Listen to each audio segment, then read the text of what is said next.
નમસ્કાર.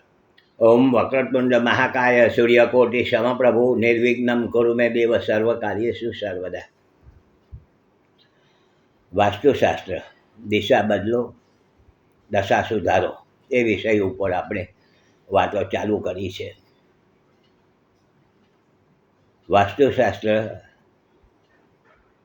દિશાઓ આધારિત છે અને દિશાઓ ગ્રહને સાથે જોડાયેલી છે.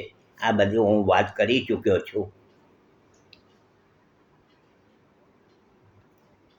આપણે આપણી રહેણી કરણી દિશાઓના જે તત્વ છે એની સાથે સમન્વય કરીએ, જોડાણ કરીએ તો આપણે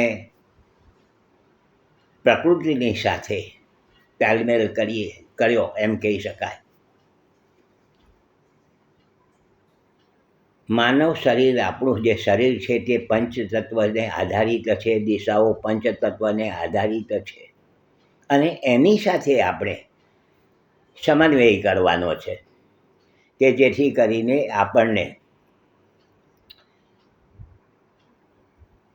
જે દિશાઓનો લાભ મળવો જોઈએ તે મળી શકે છે પૂરતા પ્રમાણમાં. આપણે આપણું વાહન ચલાવીએ, હવે વાહન ચલાવીએ, પવનની દિશામાં ચલાવીએ અને એક પવનના વિરુદ્ધની દિશામાં ચલાવીએ, એ તો આપણને ખ્યાલ આવી જાય કે પવનની દિશામાં આપણને ગતિ મળે છે અને પવનની વિરુદ્ધ દિશામાં આપણે થોડી વધારે પ્રયત્ન કરવા પડે છે, હેરાનગતિ, મુશ્કેલી આવે છે. તો મારો કહેવાનો આશય એ છે કે દિશાઓની સાથે, દિશાઓના તત્વની સાથે આપણા માનવ શરીરનું જે તત્વ છે એનું જોડાણ કરવાનું છે. તો આવી રીતે તત્વની સાથે આપણે જોડાણ કરીશું તો આપણા આરોગ્યના પ્રશ્ન મોટાભાગના હલ થઈ જશે. આપણને દિશાઓ તરફથી મદદ મળશે, એની સાથે જોડાણ કરવાથી એની આપણે મદદ મળશે. દાખલા તરીકે આપણી સુવાની દિશા છે. હવે સુવાની દિશા છે તો વાસ્તુશાસ્ત્રમાં એમ કહ્યું છે, જણાવ્યું છે કે દક્ષિણ દિશામાં માથું રાખીને સૂવું જોઈએ.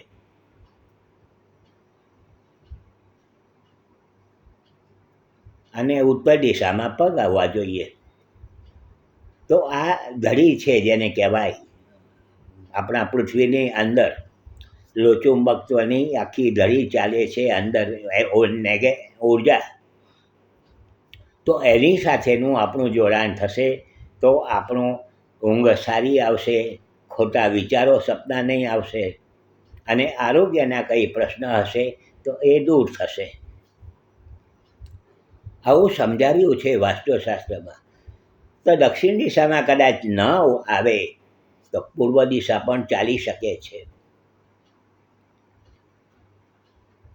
તો આ એક તમને દાખલો આપ્યો, એક્ઝામ્પલ છે કે આવી રીતે. દાખલા તરીકે બીજો દાખલો કે ભાઈ ભગવાનનું મંદિર ઈશાન ખૂણામાં રાખવું જોઈએ. હવે ઈશાન ખૂણામાં શા માટે રાખવું જોઈએ? કેમ બીજી કોઈ દિશામાં વાસ્તુશાસ્ત્રમાં ન બતાવ્યું ને ઈશાન દિશા બતાવી છે? તો એ પણ એક બહુ મહત્ત્વની વાત છે કે ઈશાન દિશામાં ગુરુ મહારાજ, ગુરુ ગ્રહ, દિશા પ્રમાણે ગુરુ ગ્રહનો અમલ છે. ઈશાન દિશા એ ભગવાનની દિશા છે અને પૂર્વ અને ઉત્તરની જે સેન્ટર કહેવાય છે તે ઈશાન દિશા કહેવાય છે. તો આ કહેવાનો આશય છે કે એના તરફથી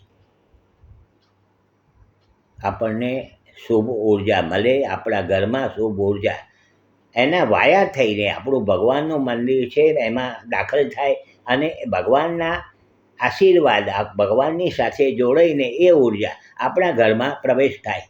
જો કેટલું બધું સુંદર વાસ્તુશાસ્ત્રમાં સમજાવેલું છે.